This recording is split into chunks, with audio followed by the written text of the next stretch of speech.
folks, welcome back to another review with yours truly, Sam Healey. Today we're taking a look at this guy right here, Clacks, from BackSpindle Games. It's a game that's set in Terry Pratchett's Discworld universe, and it simulates the sending the messages through the Clacks transmission system towers that are found in those novels. Kind of like a Morse code type thing where you have a certain number of lamps that you're trying to manipulate and you can only send one letter at a time, but those letters will make up words and so forth and so on. Actually has two ways to play it, cooperative and competitive, and I'll go over both of those in just a few moments. So let's get down to the table.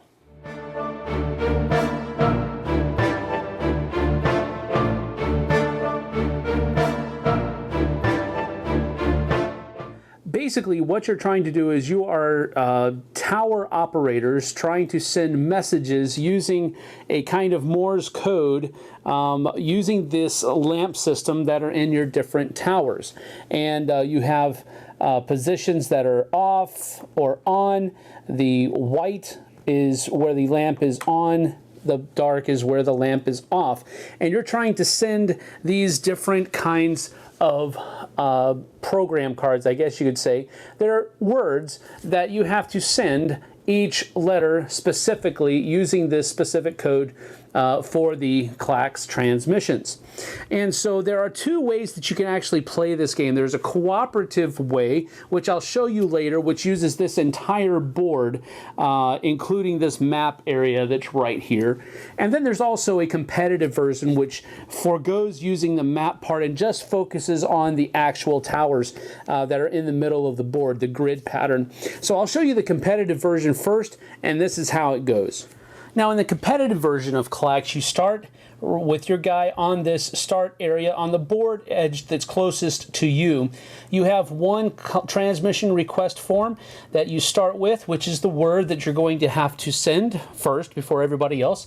Then you have a number of transmission cubes that you will place on a letter once you have successfully transmitted that letter to show that you've done it, and so forth and so on. The first person to get all 5 of their letters of their word transmitted first is the winner.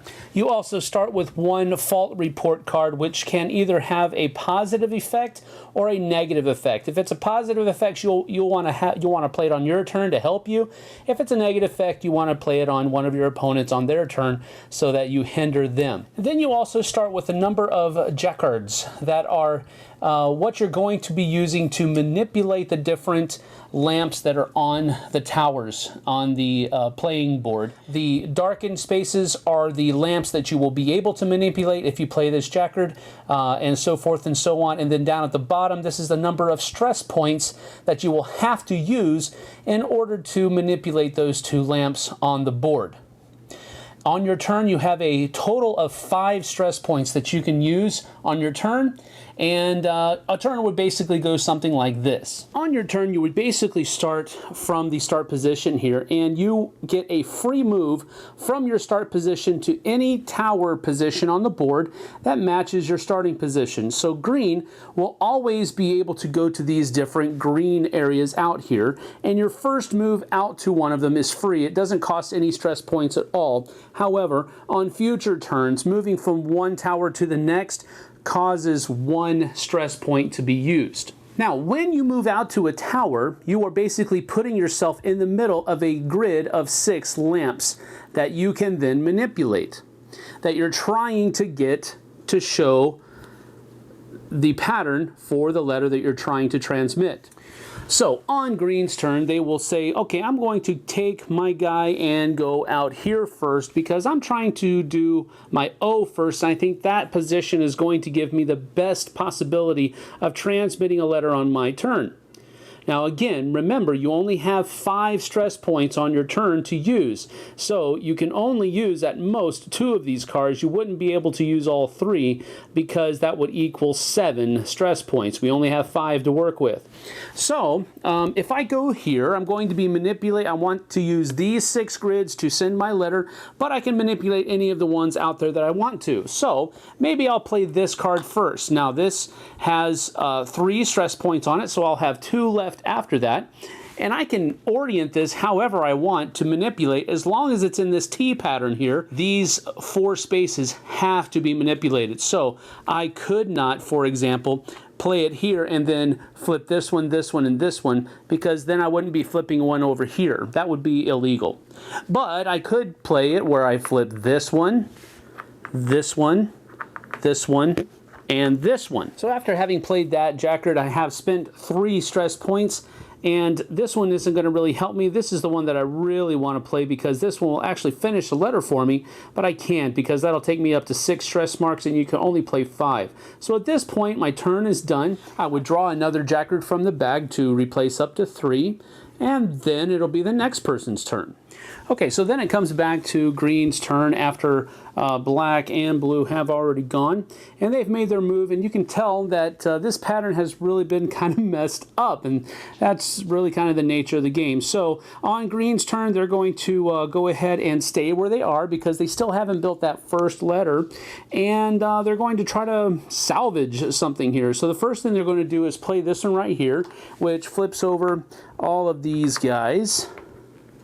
Now, it could have also been used to flip over this diagonal line here, but he chose to do it this way, which turns those there. And so he's got his 2 dark or turned off lamps down here. He needs that one to be white or turned on, so he's going to use this one, which is only 4 stress, and he's going to flip this one and this one to make this pattern say an O, which it is now completed.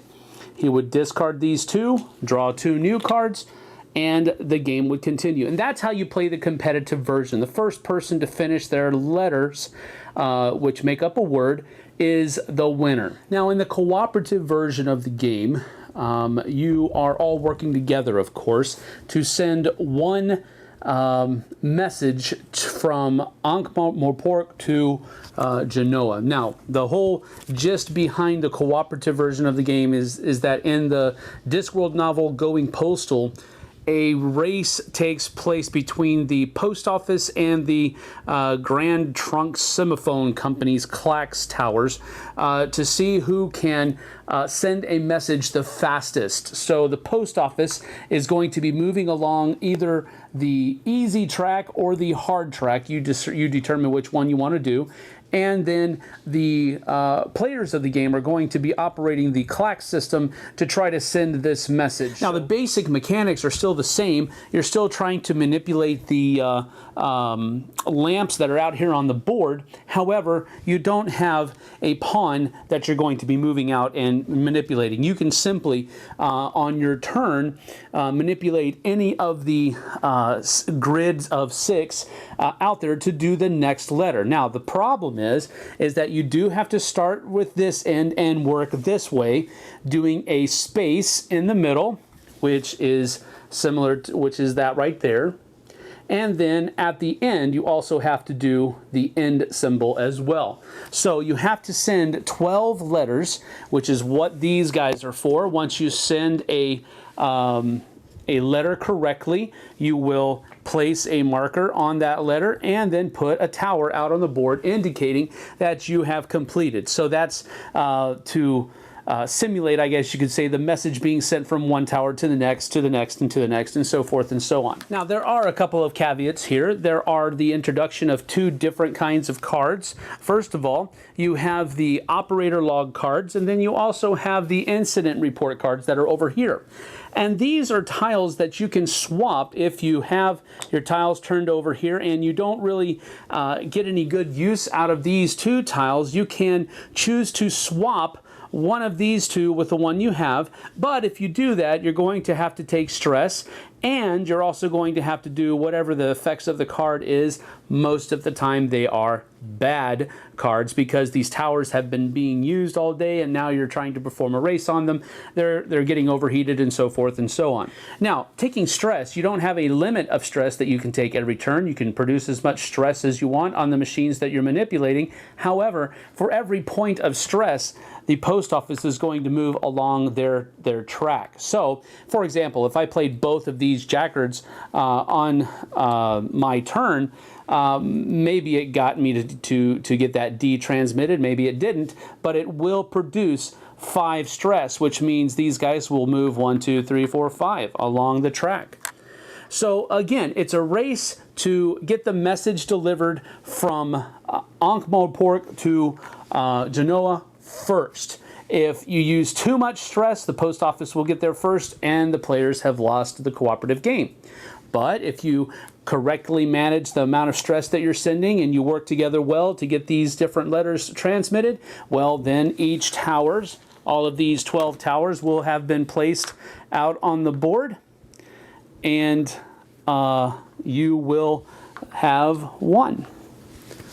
And that's the cooperative version of Clacks. If you have or have not played Kodinka, another game that is come out from BackSpindle Games and Ninja Division, then you might be a little bit familiar with the mechanisms that are here, because Kodinka feels, at least to me, like a very miniature-sized version of Clacks, because it has that same flipping mechanism and replacing, and when your opponents go, they might be messing with the same tiles that you messed with to an extent. So it has that same pull, that same puzzly feel to it that Kodinka has. Now, Kodinka is much lighter, a lot less cutthroat, because there aren't any cards that you can play on your opponents in Kodinka. But in Clacks, oh my goodness, especially the competitive version. The competitive version is quite cutthroat, because you don't care if you're messing up the lamps for your opponents on your turn. You simply want to get your letters transmitted as quickly as possible. And if you have to step on toes to do that, kudos, and so be it. So Clacks is not a friendly game, but if you are in on the whole abstract strategy kind of puzzly games that are out there, I think this might be right down your alley, especially the competitive version. Now, the cooperative version, to me, had a much more thematic flavor to it than an abstract flavor to it. You were basically, essentially doing the same thing as you would do in a competitive game, but it had that extra layer of context. It had that extra layer of, why am I doing what I'm doing? I'm not just sending a message. I'm in a race trying to get this message to a certain spot first. And with that extra layer of theme on an abstract game, really what it amounts to, it made it, for me at least, a lot more fun. Now, I enjoyed the competitive version, don't get me wrong, in a Kodinka kind of way, but I enjoyed the cooperative version much, much more. First of all, because we were all working together. I'm a sucker for cooperative games. I really do enjoy them. And on top of that, it had that extra little coat or veneer of theme over it that just made it contextual, and I just was able to immerse myself in that world a little bit more. Now, having said that, I know little to absolutely nothing about the Discworld universe. I've played one other game, I think, that was set in this universe, and I've never read the novels. So you don't have to know what's going on, so to say, before you can enjoy this game. I think if you enjoy the mechanics that are there, I think if you enjoy that puzzle aspect of the game, I think you'll enjoy this whether or not you've read the novels. So don't worry about that. I am going to give, for the competitive version, just one thumb up, because I found it was just a little bit too cutthroat for my tastes, and I have to say, my wife hated the competitive version of the game. Now, because she hated it so much, I did not play it cooperatively with her, so I am going to go back and play it with her with a cooperative version to see if she might like that a little bit better. But as far as I'm concerned, competitive version, one thumb up. I enjoy it. It's about the top cusp of the abstract game that I'm willing to go, and it's that thinky. With the cooperative version of the game, I'm going to go ahead and give it 1.5 thumbs up, and the reason I'm going to do that is because I really did enjoy it, but I don't know how many times I'm going to suggest this game over another cooperative game. With that being said, it's going to stay on my shelf. I think it does provide that much of a differentiation for itself from other games. But how often it's going to hit the table in lieu of another cooperative game, I don't know. I'll have to find that out later on. But as it stands, pretty cool game. You should go check it out. That's Clacks from BackSpindle Games. See you guys on the flip side.